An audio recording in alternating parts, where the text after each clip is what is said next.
Today you can find organic stickers everywhere, from apples to boxed mac and cheese. The organic label is a symbol for consumers to know that the product that they are buying is created with certain higher standards. But most people have no idea what those are, and they might not be as substantial as you might have hoped.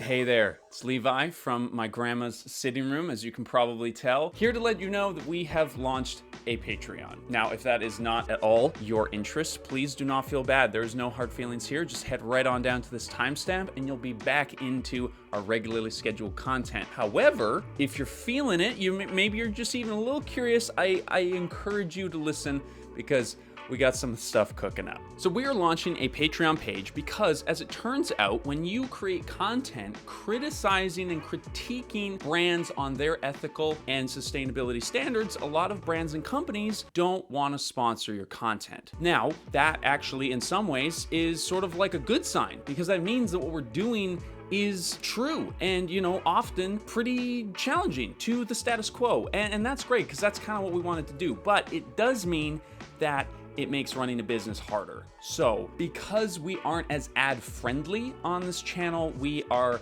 forced in some ways to reach out to you, our audience, who are really the people who have supported this channel from the beginning indirectly through YouTube AdSense. Now, beyond just like a financial thing, I think that these kinds of communities really do help make the content better, especially for a channel like this where we are exploring subject matter that is beneficial to our audience. We aren't just here for entertainment, we're here to provide knowledge for you, to help you make purchasing decisions. And what makes our content better is if we know what you want to have information on. So this Patreon page is not just going to be a place where there's cool, nifty perks, but also a place where you get to communicate more directly with us. But on the perk side of things, we do have a couple of nifty little things going on. Right now, if you go over there, we have our first iteration of a newsletter, which we are going to be trialing out. Just a place where we can give you some behind the scenes sort of updates, as well as some other headline-worthy stories that we weren't able to fit into videos on the main channel. We are also going to be giving you early access to all of our videos and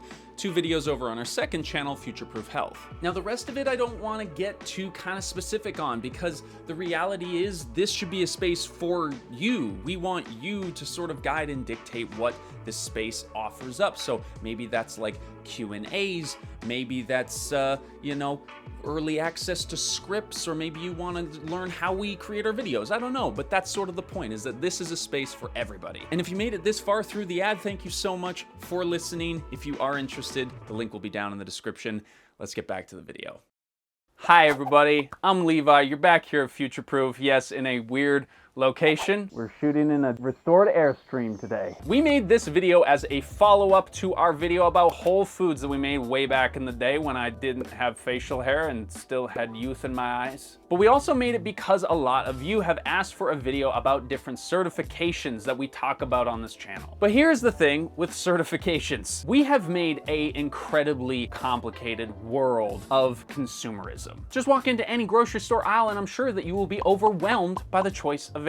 And these certifications and labels are kind of our only guides to sort through all of this mess in order to make a choice. And predictably, the responsibility falls onto the consumer to decode what all these labels mean, and of course, there's not a clear-cut, simple answer. Some labels might actually mean something, while others are just a total load of shit, and there are a lot of food producers out there relying on the fact that you don't know how to make the difference. And this can make a very simple trip to the grocery store incredibly stressful sometimes. I know, I also buy food and eat food. So here is our charitable effort to try and clear up some of this mess around organic labels. Okay, so this is gonna be a doozy. Let's start from the beginning. First, you have to understand that these labels were not like passed down from older generations or from some kind of ancient civilization. They're just rules that we made up like 30 years ago. In the 1990s, farmers in the United States came together to push back against the industrial farming complex that used pesticides on all their crops and stuffed their livestock full of antibiotics. Now, the industrial food system today is a massive, frightfully convoluted world that prioritizes the production of certain foods over others, which we're gonna get into in a minute, but surprisingly, things actually used to be a lot worse. Now, I know y'all hated history class, so we're gonna TikTok style slam some history in your face hole. Back in the late 1940s, pesticides like DDT were sprayed all over crops to kill off annoying bugs. This diabolical weapon of modern science saved millions of humans, but killed billions of insects. But they basically killed everything else in the process and caused cancer in humans, which really sucks. Rachel Carson wrote a very super famous book about it called Silent Spring. You might have heard of it. Nobody wanted to listen to her, not surprisingly, but eventually it turns out she was right, and she sparked basically the modern environmentalist movement. All hail rail car, all hail rail, all hail rail, all hail rail, all What are you trying to say? all hail Rachel Carson. That's Thanks to this outcry, the Environmental Protection Agency banned the use of DDT in the USA in 1972. However, by then, industrial farming wasn't going anywhere, thanks to a colorful guy named Earl Butz, with one T, not two, which is sad. Butz was the USDA Secretary of Agriculture under President Nixon in the 70s, and he dreamed of an agricultural system that could feed the world on the cheap. His idea was to modify corn, wheat, and soy production and as much of the other vegetables to make them cheap as possible for the middle class. The dude is credited as being the patron saint of the fast food nation, and he told farmers, you gotta get big or you gotta get out. During this decade, a lot of shit changed. Farmers went into debt and had to take out huge loans to sustain the massive expansion that Butz was trying to pressure them all into. And it all collapsed in the 80s when farms were producing way more than they could sell, and basically they were shit out of luck. This is like the farm version of when mom and pop shops get bought out by Walmart and McDonald's. All these little guys just couldn't handle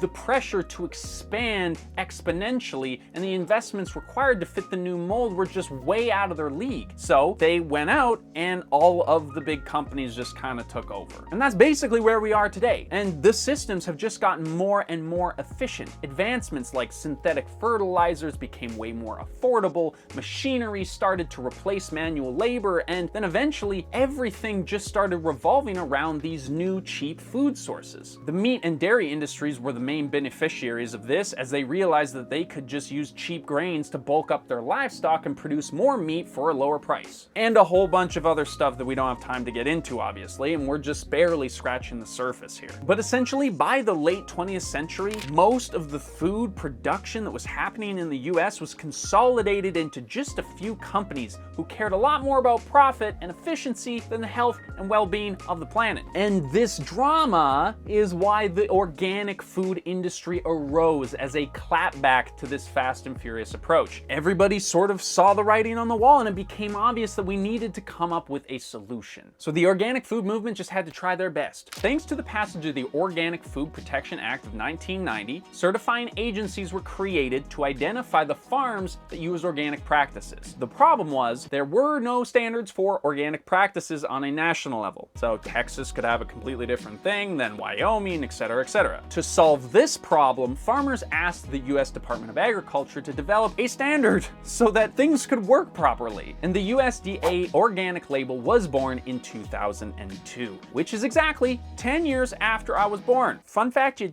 didn't need to know, unless you want to send me a birthday card on my birthday, October 29th, 1992. Okay, so you get the scene, you understand it, stage is set, whatnot.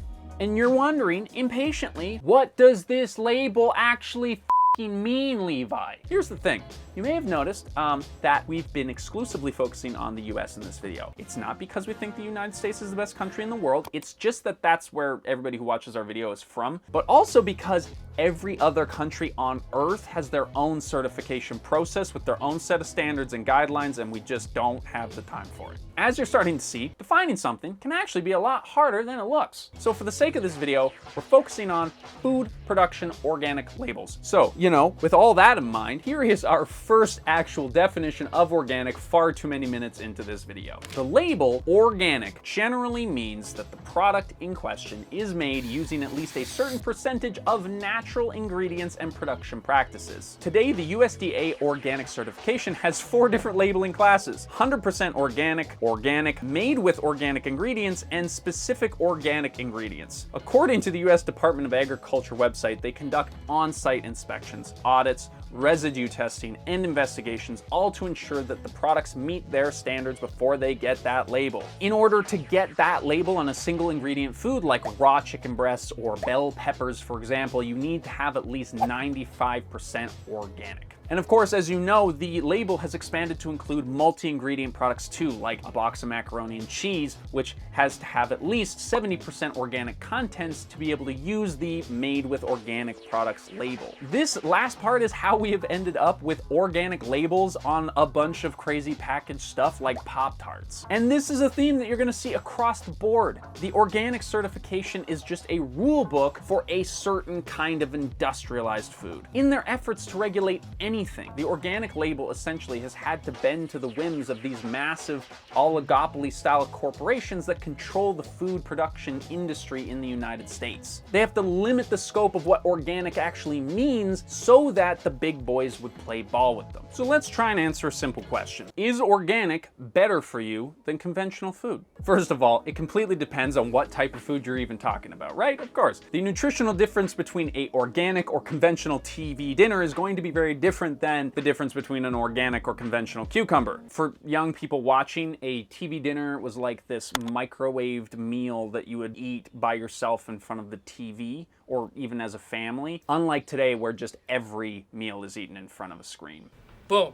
Roasted. When it comes to the nutrients in a single food item, you're basically getting the same thing, whether you're going from an organic apple versus a conventional apple. The only real difference is that eating conventional foods puts you at a higher risk of pesticides and insecticide exposure because organic crops are limited on the kinds of things that they can use to grow their crops. Did you get all that? Because here's another twist that not a lot of people understand. Just because a food product has the USDA organic label on it does not mean that there are absolutely no pesticide residues on that product. Several pesticides are approved by the USDA. They're just different ones that have been decided to be less bad. There is, of course, debate on whether or not this small amount of residue that you might ingest is actually going to be dangerous, but organic foods just means that you're buying something with a lower potential for exposure. But what about the workers? See, the organic label also doesn't say anything about ethics. Recent studies have shown that organic farming is not synonymous with better working conditions. While they aren't necessarily inhaling the non-organic pesticides, workers on organic farms usually have to do more back-breaking work because the farming is more intensive as a result. This is because organic farming uses more hands-on processes and less machinery, and organic produce usually requires more physical working hours than conventional produce does. Not enough research has been done to thoroughly compare the different working conditions of each, but we do know for sure that workers do not have enough protections in place. But this just goes to say that if you're buying the label because you think people are being treated better, that's not necessarily the case. And then we get to the environment. Oh my God. Now, most experts do agree that fewer pesticides and less intense pesticides are better for biodiversity, soil quality, and pollution levels. But here's the thing. Conventional industrial agriculture has manipulated nature to create the perfect emoji tomato and to make corn crops that produce 10x what their natural ancestors did. This is what nature looks like normally, and this is a conventional farm. This is what bananas look like normally, and this is what bananas look like today. Without all the cheap cheat codes of the modern industrial food complex, organic processes just can't produce the same amount of food with the same amount of land. As a result, organic farming at this scale just isn't as efficient. And as we see global population continuing to rise, it's hard to see a world in which this kind of organic farming is able to meet the demand, which leads us to the price. Why does organic food cost more? Sadly, the organic label is expensive, and there are two main reasons for this: demand and production costs. In 2021, the global organic food and beverage market was valued at $188 billion, and it's expected to grow at a compound annual growth rate of 13% until 2030. This growth is happening across all food categories, which tells us that consumers today are willing to pay higher prices to feel better about their food choices. That's actually a good thing. But you also have to keep in mind that organic food was already more expensive than conventional food before people cared about it, because it just costs more to make it. Conventional farms are a lot bigger than most organic farms, so they can charge less money per unit that they produce. It's the economy of scale here. The cost of scaling an organic farm is a lot more than it is worth typically, and that is why there is just less to go around, which drives the price up even more. And then on top of it, it's like just the final little nail in the coffin is that getting the certification itself also costs money. We talk about this more in our Whole Foods video, which you should definitely check out. It gives you more of the farmer's POV. And if you've made it this far, holy, all right, just put it up here. Dude, we frickin' did it. That was a haul. That was a long boy. And if you're here with me, I'm gonna frickin' like your video, because I'm impressed. But since you made it, we get into some of the exciting stuff. These are the things that are actually gonna make you feel good about yourself instead of just leaving this video depressed and sad. Today, we are seeing a renaissance of pre-colonial, indigenous, and nature-centered food production all over the world from a ton of different communities. And on top of this, we're also seeing huge booms in tech-driven farming solutions like vertical farming as well. These are system-disrupting technologies and truly local foods, and they are going to be your best way to ensure that the food that is on your plate is the healthiest and most nutritious that it can be. I bet you any money, if you do any Googling around where you live, you'll be able to find a farm market or a stand or some sort of CSA that you can get your food from. There is a ton of marketing dollars that have gone into making you feel better about buying certain things over other things, and to keep you confused and in the dark about how your food is actually produced. And it would be amazing if there was just a single label that just said, this is good, this is bad, but that is not the world that we live in. Now, while this video might not have given me any hope for the organic label itself, I hope that it has given you some hope for local, small-scale food producers near you. Please go and support people in your community. Thanks for watching this video, and we'll see you in the next one.